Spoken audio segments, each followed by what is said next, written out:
So excited to be still talking about carbon credits, but this time carbon credits 2.0.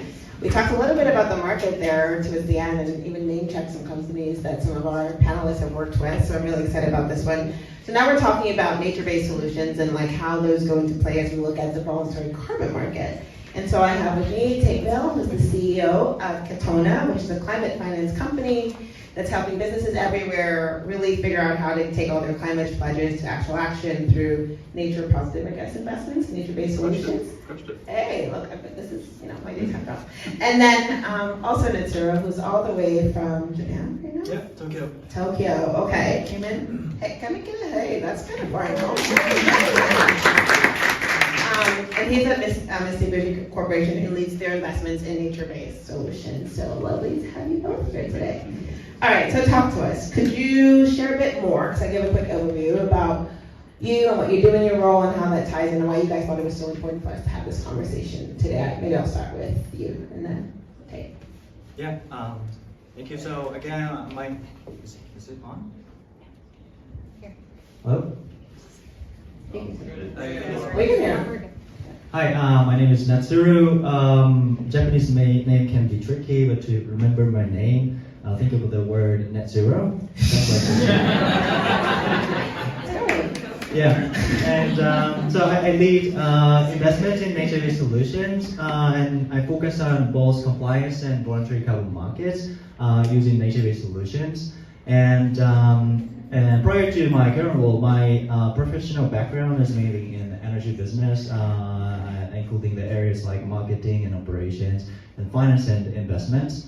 But now I focus on nature-based solutions, and also I'm part of the technical advisory group of Natural Climate Solutions Alliance of WBCSD, which promotes the use of nature-based voluntary carbon credits as part of corporate climate initiative. And my educational background is environmental studies, so I'm really passionate about my current role to advance climate actions by corporates to marry nature-based solutions and climate finance. Yeah, so I'm going to keep with you for one more minute because you said nature-based solutions now like 10 times in a row. And net zero, I think we all want to know what they actually are. So can you break that down for the audience? So your question is about what are nature-based solutions? Yeah. So what are nature-based solutions? So maybe I want to take a step back and start from the sort of structure of global GHG emissions.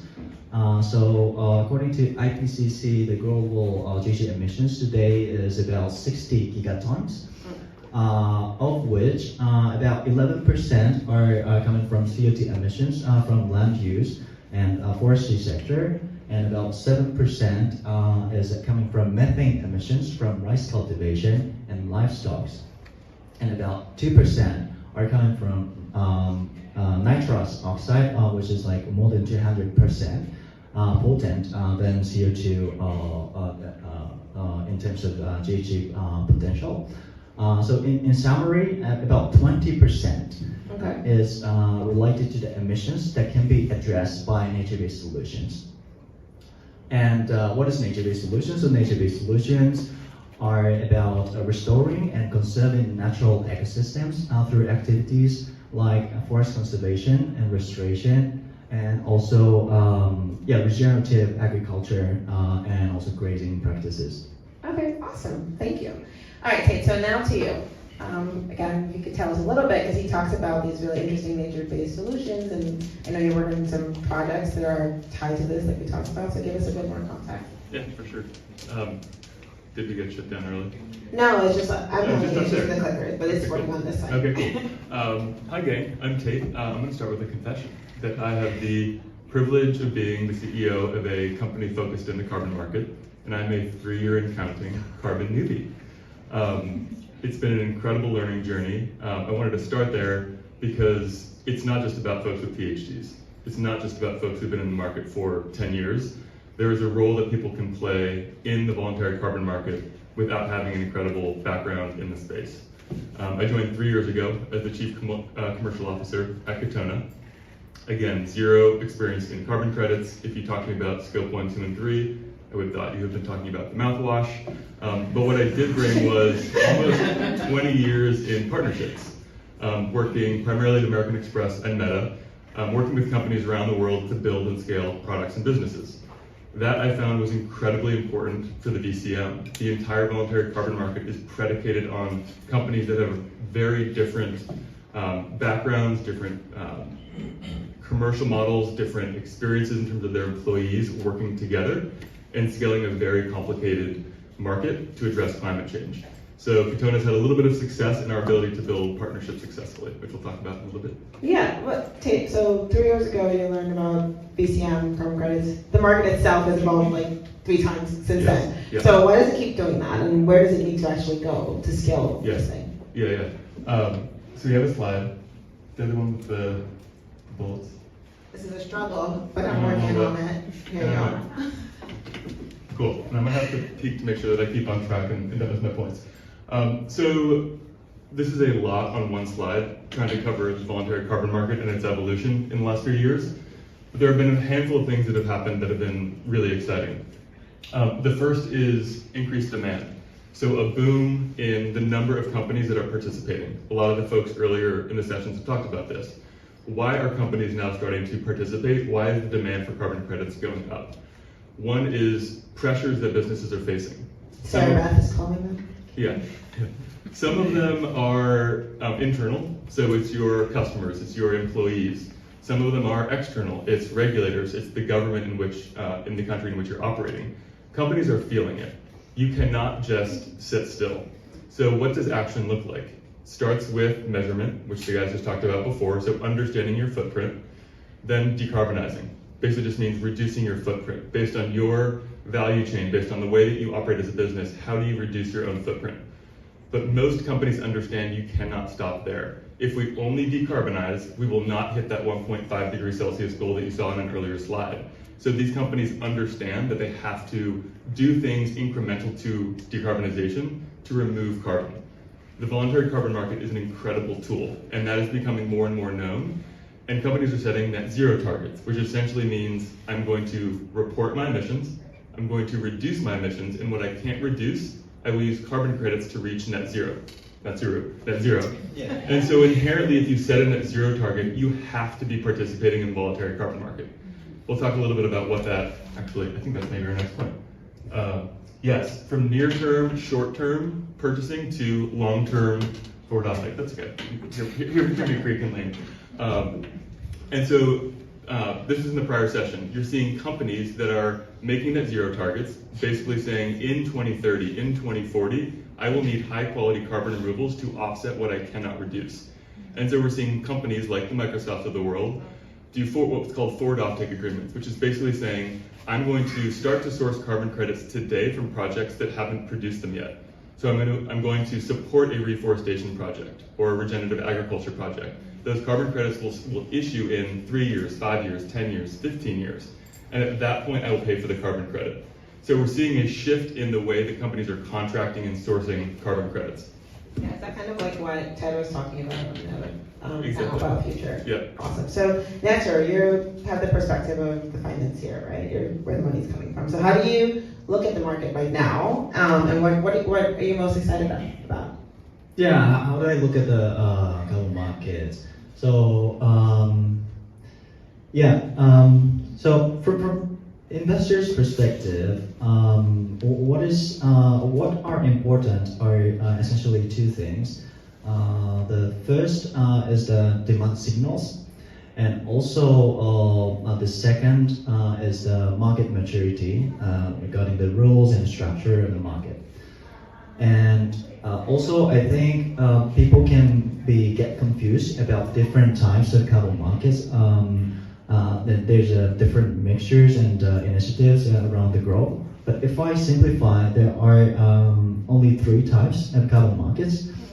The first is domestic compliance markets, where companies are mandated to reduce emissions, and partially they can use carbon credits as part of their obligations. And the second is COSIA, carbon offsetting scheme for international aviation, where airlines are mandated to reduce emissions through direct emission reduction or use of carbon credits. And the third is voluntary carbon markets. So from my perspective, all markets are interesting. And first about the domestic carbon markets, actually the good example is here in California. So there's California cap and trade scheme. And this is one of the largest carbon markets in the world. And how it works is that companies are mandated to reduce their emissions, and also there's a possibility for companies to use eligible offsets and up to 4% of their obligations. So this creates simply compliance demand, and this creates that demand certainty.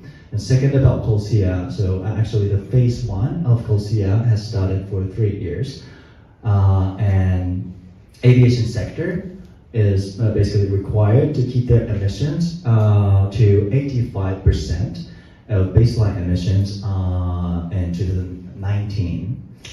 And there are 3 ways to achieve that targets. The first is, of course, operational excellence. And the second is the use of sustainable aviation fuel. And the third is the use of eligible carbon credits. Can I pick up real quick on Yeah, the of carbon course. credits piece? Because there's obviously been a lot in the news about which carbon credits are great, which ones are junk. We were just talking about that in the background, Tate. And I'm curious your thoughts on, as Catona looks at the projects that it's working on, like how do you ultimately ensure that these high quality carbon projects that you're working on are also nature positive and are also people positive? Because people are at the heart of these solutions and are center of all these communities where you're working on. Yeah. So it starts with, there are more entities now involved in the diligence process and the design of projects. Traditionally, there was a project developer, there was a VERA methodology or a gold standard methodology. They would develop the project, and then there was a buyer at the end of the day. It was a very linear process. Right now, we have to migrate to a much more kind of community ecosystem-driven approach to develop, design projects that inherently include the communities. When you're talking about nature-based solutions, those are often run by the communities on the ground. And so it's working with NGOs, with governments, and with organizations physically in those regions that understand the local dynamics with the communities. And so as Catona, we are inherently an intermediary. It's not the sexiest word, but we are not the people on the ground. There are project developers that are running that project with the communities, and often 1 or 2 other organizations that really know how those communities tick. Additionally, are integrated into those governments and understand how the governments are engaging with those communities, but also thinking about carbon credits overall as a government. And so our role is really to understand how the ecosystems work in each of the countries that we operate in. And that's different in Argentina than it is in Kenya, than it is in the United States. So it is really a partnership-driven approach.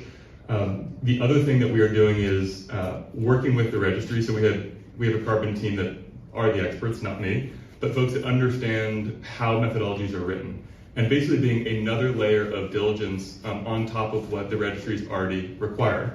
And so that when we go and fund a project or look for third-party capital, we already have 2 layers of diligence. But we will also bring Microsoft into the early diligence. So then we have the entire suite of Microsoft brains and dollars supporting the diligence with us. So that's the developer, the folks on the ground, Catona, and Microsoft.